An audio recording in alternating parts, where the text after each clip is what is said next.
Hey everybody, it's Blake. Today I'm going to be talking to you a little bit about constructing framework. So we're going to start by going over the different types of framework, and then we're going to talk a little bit about framework strategy. So first, just as a broad overview to the types of framework, there are three formats of framework that you typically find in LD debate. The first and the most common or traditional is the value criterion framework. And we'll talk about all of these in a little bit more detail in a second, but the broad question that the value criterion aims to answer is what is important and how do we achieve it? And we'll talk about that more in detail in a second, but the second major type of framework that we have is the role of the ballot, or ROB.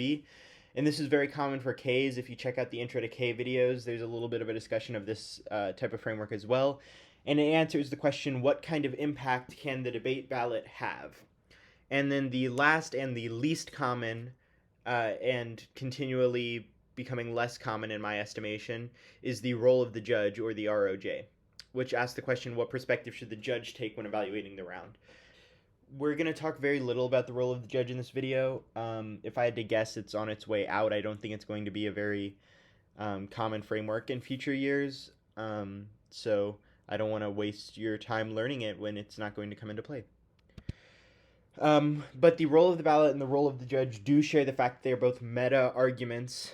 Meta argument meaning that they are arguments made in the context of competitive debate, and they're aware of the fact that they're in the context of competitive debate. So they're the role of the ballot and the judge, and both the ballot and the judge are aspects of the actual debate round that is happening. So these are arguments that are aware of the fact that they're happening in the context of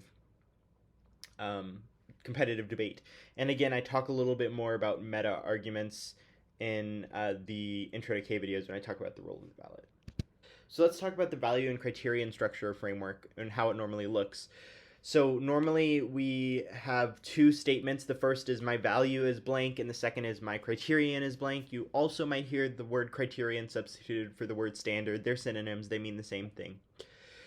So the value is normally an abstract good thing. The most common one is morality, followed by justice, and then just a third example that is I've heard from time to time is equality. So these are abstract good things that we want to have in society. And then the criterion is how we actually achieve that good thing, and it takes the form of verbing a noun or taking an action. So the examples I have here are minimizing structural violence or maximizing well-being. And so we can see how this is like a literal action that can be taken to achieve the abstract good value, be it morality or justice or equality. If you're reading a value criterion, which again is the most common form of framework, you need to make sure that you are justifying both the value and the criterion. You wouldn't make two arguments but only justify one of them. The same thing applies to framework. You need to explain why the value is a good thing, and you need to explain how the criterion achieves the value. So make sure that you are answering both of those questions when you're constructing a value criterion framework. Now let's talk a little bit about the role of the ballot. This is a similar slide to what was in the Intro to K's videos, but if this explanation still leaves some questions for you, go ahead and check out that video in the role of the ballot section there. But the role of the ballot often takes the format of the following phrase. The role of the ballot is to vote for the debater who best blanks. And that blank can be filled in with something along the lines of challenges racist structures or resist narratives of queer erasure. It is again, verbing a noun, and it is more specific than most criterions that you'll find because they are specific to a school of literature, often a school of K literature, because the role of the ballot should provide a little bit more focus than the value criterion does. The value criterion is focused on the real world and what change and impact the resolution would have on the real world, whereas the role of the ballot, again, is a meta argument. So it's more concerned with the debate space and the practice of debate, so it's a little bit more focused in how it directs action. When you read a role of the ballot, you should make sure that you have an argument or some kind of justification for why the impact or that specific thing that you are talking about comes first. Because if you just say, that the role of the ballot is to challenge racist structures, but you don't argue that racist structures are like the biggest threat in the world, then it becomes a very non-persuasive argument. And again, this is a meta argument, so your justification can be related to debate, education, and discourse. You can literally speak to the fact that the role of the ballot provides for better debate or better discussion or something along those lines. The role of the judge normally takes the form of the following sentence. The role of the judge is to be blank. Maybe it's a warrior scholar, an anti-racist educator. These are both role of the judges I've heard. But again, I've heard very few of these in the past few years, and I feel like they are on their way out. So I just wanted to mention them. Again, they are specific to a school of literature, and they are a meta argument, just like the role of the ballot is. But if you're reading a role of the judge, it should serve a distinct purpose from the role of the ballot. The role of the ballot asks the question of what the ballot is actually capable of. At the end of the day, when the judge signs the ballot, AF or neg, what happens? What should be the lens through which the judge should view that decision? Whereas the role of the judge is more about adopting a perspective, adopting a character that the judge views all other arguments from that perspective. But again, I wouldn't recommend reading a role of the judge just because it's becoming so rare. I just wanted to make sure that you were exposed to it so that if it ever comes up and around, you kind of know what it is in reference to. So from this point forward, we're going to talk about things in the context of value and criterion structure, just because that is the most common structure of framework and the most simple one and the easiest one to understand. So the framework section of your case needs to answer and explain a few key concepts and answer a few key questions. So the first question is, what is the most important thing in the round? This is your value. And why is that thing important? Reasons to prefer the value. It also needs to answer the question, how do we evaluate who is achieving that important thing? And this is where your criterion comes into play. What action can be taken to achieve that important thing, the value? And this is setting us up for impact calculus, or the way that we compare and weigh between impacts later on in the round. You also need to answer the question, why is your criterion the best way to achieve the important thing or your value? So you need to provide several reasons to prefer the criterion. So we need to provide reasons to prefer the value and reasons to prefer the criterion, but what exactly does that mean? How do we provide reasons to prefer? Well, there are two major strategic options. The first is something called syllogism, which is a concept in logic that you may have learned about in a class like geometry or something along those lines. That states if A is equal to B and B is equal to C, then A is equal to C. So basically, in terms of logic, it is a chain of logic that leads to a conclusion that if the original claim, if the A is true, then the only conclusion is C, or that your framework is correct. We'll give you an example that'll make this idea a little bit clearer. But if that explanation clues you into anything, it should be that this is often pretty dense philosophical discussion. This is something that really experienced framework debaters will do, is that they'll provide a really long or complex syllogism that is really grounded in the dense origins of that philosophical concept. The second strategic option that we have is independent justifications. So instead of providing a long chain of logic, it's just a numbered list of one-off reasons why your framework is good. And oftentimes this is a lot simpler logic as opposed to the dense philosophy of a syllogism. And your independent justifications can also include meta reasons, like borrowing reasons from T and theory arguments like ground and clash. This is called a TJF, or a theoretically justified framework, and it is a great strategic leg up over other frameworks that are just focused on kind of these post-fiat, non-meta reasons why their framework is good. So you can argue, and again, we'll have an example of this a little bit later, but you can argue that your framework is good for ground, and that's a reason why we should use that framework. So let's look at an example of syllogism. So for both of our examples, we're going to use utilitarianism, which is the theory that we should do the most good for the most number of people.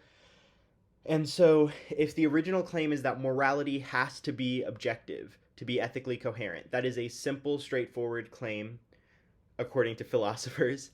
That's saying that morality has to be objective. So then I'm going to take that B principle and I'm going to expand upon it to say objectivity relies on simple metrics of decision making. So now I'm saying that B leads to C. So now I'm going to take C and I'm going to expand on it a little bit more to say The simplest metric of decision making is utilitarianism. So now I've expanded upon C to lead me to the conclusion of D. And so since A led to B, led to C, led to D, we can conclude that utilitarianism is the best moral theory. If we follow from D all the way back up to A, we can see that D equals A, and our fundamental argument is correct. So that might be a little bit of a complicated example or a difficult thing to wrap our minds around. But the thing that you really need to take away from this is that syllogism is a logical chain that is leading to a simple conclusion, if that makes sense. Now, when it comes to independent justifications, these are a lot easier to understand. I've given very, very short justifications just for the sake of not making this video, an hour long, but you should provide more warranting and more explanation than these for these types of arguments than I have here. I just wanted to give you an example so that you can kind of visualize what I'm talking about. So remember, independent justifications takes the form of a numbered list. So you would say utilitarianism is the best moral theory for 3 reasons. First, governments have to use it and the topic is a government action. Second, existential risk have to come first. And then third, this is our example of a TJF, or a theoretically justified framework argument. Util is the fairest framework because it accounts for the most ground. And now that's a good example of something that would need to be expanded upon. Why does being fair matter? What is ground? Why is utilitarianism accounting for the most ground? So if I just got up and I read this in a round, I'd probably lose because I need to expand upon these ideas a little bit more. But hopefully this example does illustrate for you independent justifications, the idea of having a numbered list that are one-off, simple, logical arguments as to why your framework is good. So what are the pros and cons of these different structures? Why would I choose syllogism over independent justification?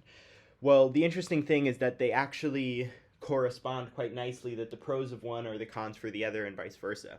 So for syllogism, the pro is that they are often more logically sound. You have more time to flesh out the logic chain, which makes it a little bit harder to refute. But the con is that if any part is refuted, the whole framework is disproven. If you've ever heard the phrase that the weakest link determines the strength of the chain, that is basically the idea here. If any one part of that chain is broken, the whole thing falls apart.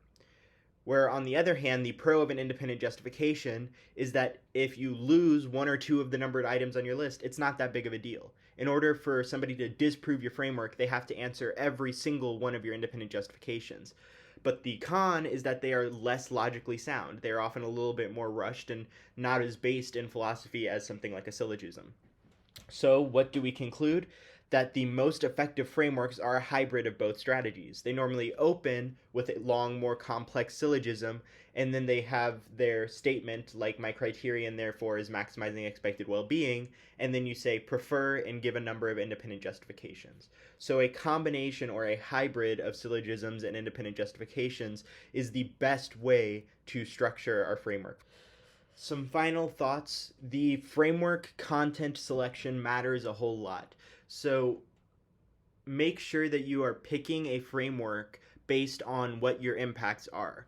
If you have extinction impacts, utilitarianism is probably a good idea. If your impacts are rights violations, utilitarianism is probably a bad idea. And it doesn't matter how well you justify utilitarianism. If it doesn't match what your impacts are begging for, then it's not going to be a strategic framework. So make sure that you pick a content that is suited well for your case. The next thought that I have here is that you want to read a lot of literature on the subject, because just like with K's, as I discussed in the K video, framework can be an abstract concept a lot of the times. It's a question of what is moral, what is ethical, what is right. And in order to defend, understand, or explain those concepts, the more well-read we are, the better. So read a lot of literature, read the articles that you cut evidence from pretty thoroughly, just to make sure that you can explain the point of view that those articles are taking. Next, if you have an idea for a way to structure or a strategy for framework that does not fit neatly into syllogism or independent justification categorizations, use it anyway. Just like with anything else on this channel, if my categories don't account for the argument that you're making, don't let that discourage you from making that argument. The categories are just for the ease of the explanation. And lastly, framework is really, really important. It is where most rounds are won and lost, because the framework determines what the judge views as important in the round. And so it doesn't matter if you are winning 1,000 arguments and your opponent is winning one. If the one argument that your opponent is winning is the most important one, you're going to lose the round. And so who controls the framework controls what is the most important impact in the round. So framework is where most rounds are won and lost. Don't neglect it. A lot of people treat it as sort of an afterthought, but the strategy of your framework is really important. And that's why I decided to dedicate this whole video to it. We'll go ahead and stop there for now. As always, please let me know if you have any questions, and have a good rest of your day.